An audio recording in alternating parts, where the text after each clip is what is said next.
નમસ્કાર. આજે આપણે જોઈશું બીજો ચેપ્ટર એક ચલ સુરેખ સમીકરણ. એક ચલનો મતલબ એમ થાય છે કે એક ચલ છે. ચલ એટલે આપણે એબીસીડીમાંનો કોઈ પણ બીજી એબીસીડીમાંનો કોઈ પણ આલ્ફાબેટ આપણે લેવાનો છે. અહીં બધા આપણે જોઈએ તો સમીકરણમાં આપણને એક્સ એ એબીસીડીમાંનો એક આલ્ફાબેટ દેખાય છે. એ આપણો ચલ છે. સુરેખનો મિનિંગ એમ થાય છે કે એના ઉપર એની ઘાત 1 છે. એક ઘાત અંદર આપી છે એટલે એને સુરેખ કહેવાય છે. અને સમીકરણ તો સમીકરણ આ આપણું આખું 15 = x - 5 તો આ આપણું સમીકરણ બન્યું છે. 15 પછી બરાબરનું ચિહ્ન છે. બરાબરનું ચિહ્ન બતાવે છે કે એ સમીકરણ છે. જો બરાબરનું ચિહ્ન ન હોતે તો એ બહુપદી હતી. હવે જોઈએ એક ચલ સુરેખ સમીકરણ. સ્વાધ્યાય 2.1 પ્રશ્ન 1માં કીધું છે કે સમીકરણ ઉકેલો. સમીકરણ ઉકેલો એનો મતલબ કે આપણી પાસે જે ચલ છે એની કિંમત શોધવાની છે. એ ચલની કેટલી કિંમત મૂકું તો આપણને જવાબ સરખો મળશે. આપણને જવાબ સરખા મળશે. તો અહીં આપણે જોઈએ તો x - 2 = 7. એક્સની કેટલી કિંમત હશે તો તેમાંથી 2 બાદ કરીશું તો 7 મળશે. તો આપણને ખબર છે કે 9. જો 9માંથી 2 જશે તો 7. એટલે સમીકરણ સંતુલિત થશે. એટલે આપણે એ જ કિંમત અહીં શોધવાની છે કે એક્સની કઈ કિંમતે સમીકરણ ઉકેલાય છે. એ શોધવા માટે આપણે અહીં એક્સને બરાબરની એક તરફ એકલો કરીશું. તો અહીં એક્સ સાથે છે, અહીં સમીકરણ છે તો આપણે બરાબરની માટેનું ચિહ્ન કરીશું. એક્સ સાથે -2 છે. હવે આ -2ને હું બરાબરની જમણી તરફ લઈ જવું છે. તો એને જમણી તરફ લઈ જાઉં તો એની નિશાની બદલાઈ જશે. -2 છે એને આપણે બરાબરની જો જમણી તરફ લઈ જશું તો એ -2 થઈ જશે. એક્સ જ્યાં છે ત્યાં જ, એની હું જગ્યા નથી બદલતી. -2ને બરાબરની તે સાઈડ લઈશું. આ બરાબરના નીચે બરાબર 7 ના 7, પણ -2ની જગ્યા બદલીને હું બરાબરની જમણી તરફ લઈ જઈશ તો -2 ના થઈ જશે -2. ચાલો હવે જોઈએ માટે એક્સ બરાબરના બરાબર જે છે એ જ ક્યાં હવે કરવાના છે 7 + 2 તો એ જવાબ આપણને મળે છે 9. આ આપણને એક્સની કિંમત મળી ગઈ 9. આ થયો પહેલો દાખલો. બીજો દાખલો એના જેવો જ છે જે તમારે જાતે ગણવાનો છે. જોઈએ હવે ત્રીજો દાખલો. ત્રીજા દાખલામાં આપણને આપ્યું છે x - 5 = -4. અહીં પણ આપણે એક્સની કિંમત શોધવા માટે એને બરાબરની એક તરફ રાખીશું અને બાકીની બધા જે પદો છે એને બરાબરની જમણી તરફ લઈ જઈએ. તો હું લખીશ માટે x ના x -5 ને હું x બરાબરની જમણી તરફ લઈ જઈશ. માટે આ બરાબરના બરાબર -4 ના -4 જેમ છે એમ જ. -5 છે ડાબી તરફ -5 છે એને બરાબરની હું જમણી તરફ લાવીશ તો એ નિશાની બદલાઈ જશે એટલે -5. ચાલો હવે જોઈએ x ના x બરાબરના બરાબર -4 + 5 બંનેની નિશાની અલગ અલગ. બાદબાકી થશે. 5માંથી 4 જશે તો 1. મોટા 5 છે માટે તેની ધનની નિશાની. આ આપણને જવાબ મળ્યો ચલનો x ચલનો 1. હવે હું બતાવીશ 8મો દાખલો. 8મા દાખલામાં આપણને x આપ્યું છે બરાબરની જમણી તરફ. ચાલો 15 = x - 5. હવે અહીં આપણે એક્સની જરૂર નથી કે આપણે ડાબી બાજુ જ રાખીએ. એક્સની જમણી બાજુ છે તો એક્સની જમણી બાજુ એકલો કરીએ. -5 જમણી બાજુ છે એને હું બરાબરની ડાબી તરફ લાવીશ તો એ થશે -5. માટે 15 જેમ છે એમ -5 ને બરાબરની ડાબી તરફ લાવીશ તો -5 બરાબરના બરાબર અને x ના x. ચાલો 15 + 5 20 = x. આ આપણને જવાબ મળી ગયો. એ જ રીતે 9મો દાખલો. 9મા દાખલામાં પણ 20 = x + 3 આપ્યું છે. x બરાબરની જમણી તરફ છે તો અહીં પણ આપણે xને જમણી તરફ એનું મૂલ્ય શોધીએ. જમણી તરફ જે +3 છે એને બરાબરની ડાબી તરફ લાવીએ તો એ ઋણ થઈ જશે. માટે 20 ના 20 જેમ છે એમ. જમણી તરફથી +3 ને હું બરાબરની ડાબી તરફ લાવીશ તો એની નિશાની બદલાશે. +3 ના થશે -3 બરાબર x. બરાબરના બરાબર અને x ના x. માટે 20માંથી 3 જશે તો 17. 17 = x. અને આપણે એમ પણ લખી શકીએ છીએ x = 17. આ આપણો જવાબ. ચાલો હવે જોઈએ પ્રશ્ન 2. પ્રશ્ન 2 માં પણ આપણને સમીકરણનો ઉકેલ શોધવા માટે કહ્યું છે, મતલબ આપણે એક્સની કિંમત શોધીશું. એક્સની કિંમત શોધવામાં અહીં આપણે જોઈએ તો 4 અને એક્સ એ બંને વચ્ચે કોઈ નિશાની નથી. એનો મતલબ કે એ બંને ગુણાકારમાં છે. તો ગુણાકારની વસ્તુ જ્યારે આપણે બરાબરની જમણી તરફ લઈ જશું તો એ જશે ભાગાકારમાં. આપણે આગળ પ્રશ્ન 1 માં જોયું કે સરવાળાનો બાદબાકીમાં, બાદબાકીનો સરવાળામાં જાય છે, નિશાની બદલાય છે. તે જ રીતે અહીં ગુણાકારનો ભાગાકારમાં અને ભાગાકારમાં જો સંખ્યા હશે તે ગુણાકારમાં જશે. તો અહીં x સાથે 4 ગુણાકારમાં છે, એ જશે બરાબરની જમણી સાઈડ, તો એ જશે ભાગાકારમાં. તો અહીં લખીશ x ના x બરાબરના બરાબર, 12 ના 12, 4 ગુણાકારમાં હતો એ બરાબરની જમણી સાઈડ આવી ગયો તે ભાગાકારમાં. ચાલો હવે 12/4, 12ના અવયવ થશે 4 તરી 12. 4 અને 4 અંશ અને છેદમાં સામાન્ય અવયવ છે એ ઉડી જશે, માટે આપણને જવાબ મળશે x બરાબર 3. ચાલો હવે જોઈએ પાંચમા દાખલો. પાંચમા દાખલામાં પણ 5x બરાબર -20 આ આપણને આપ્યું છે. અહીં પણ x સાથે 5 ગુણાકારમાં છે. ગુણાકારની સંખ્યા બરાબરની જમણી તરફ લઈ જતા આપણને જશે ભાગાકારમાં, માટે x ના x બરાબરના બરાબર, -20 ના -20 જેમ છે એમ. ખાલી 5ની જગ્યા બદલીશું. 5 ડાબી તરફ ગુણાકારમાં છે, જમણી તરફ લઈ જઈશ માટે 20/5 ભાગાકારમાં. 20ના 5થી અવયવ થશે 4 પંચા 20, 20 છેકીને 4 ગુણ્યા 5, 5 અને 5 સામાન્ય અવયવ એ ઉડી જશે, માટે x બરાબર ઋણ નિશાની છે અને 4 છે, -4 આ આપણો જવાબ. ચાલો હવે આ પાંચમા પછી જોઈએ સાતમો દાખલો.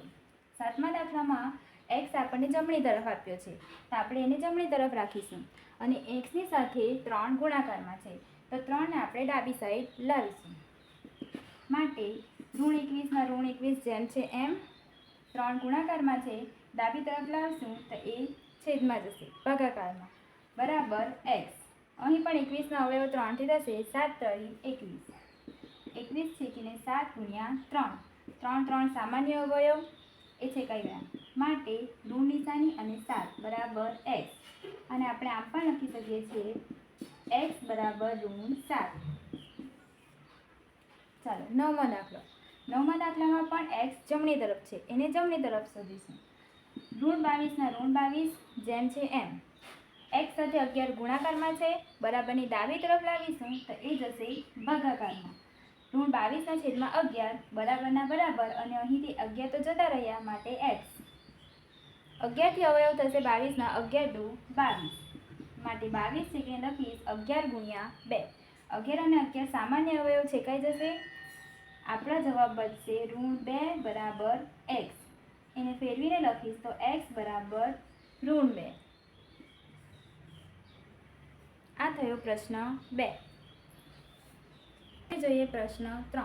પ્રશ્ન 3માં આપણને આપ્યા છે સમીકરણ અને સમીકરણમાં x સાથે જે અચળ પદ છે એ એની સાથે ભાગાકારમાં છે, માટે એ જો આપણે બરાબરની જમણી તરફ લઈ જશું તો ભાગાકારની જે અચળ પદ છે એ આપણું જશે ગુણાકારમાં, માટે અહીં આપણે લખીએ x ના x 2 એની સાથે ભાગાકારમાં છે, એને જમણી તરફ લઈ જશું તો એ જશે ગુણાકારમાં. 6 ના 6 જેમ છે એમ, 2 ઉપર આવશે ગુણાકારમાં, માટે x ગુણ્યા 2 લખીશું. x બરાબર 6 દુ 12. આ આપણો જવાબ આવી ગયો. ચાલો ચોથો દાખલો. x ની છેદમાં 5 બરાબર ઋણ 1.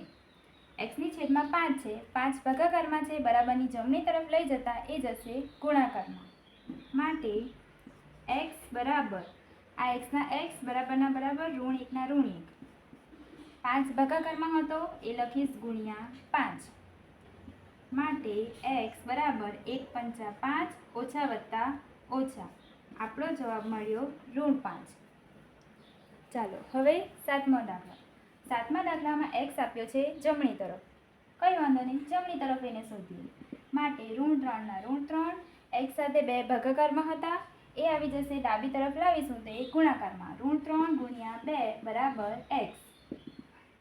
ચાલો -3 ગુણ્યા 2, 3 દુ 6 ઓછા વત્તા ઓછા બરાબર x. ફેરવીને લખીએ તો x બરાબર -6. એ જ રીતે આઠમો દાખલો. એમાં પણ x જમણી તરફ છે. અહીં કરીએ 4 4 4 3 ભાગાકારમાં હતો, બરાબરની ડાબી તરફ લાવીશું તો એ જશે ગુણાકારમાં. 4 × 3 બરાબર ઋણ x. હવે 4 તરી 12 બરાબર ઋણ x. આ આપણને x નો જવાબ નથી મળ્યો, ઋણ x મળ્યા છે. માટે બંને તરફ હું ઋણ નિશાની વડે ગુણી દઈશ. 12 × ઋણ 1 બરાબર ઋણ x ગુણ્યા ઋણ 1. 12 × 12 ઓછા વત્તા ઓછા, અહીં બંને નિશાની બાદબાકીની, x ગુણ્યા 1 x અને ઓછા ઓછા વત્તા, માટે અહીં જવાબ મળ્યો ઋણ 12 બરાબર x. ચાલો હવે જોઈએ પ્રશ્ન 4.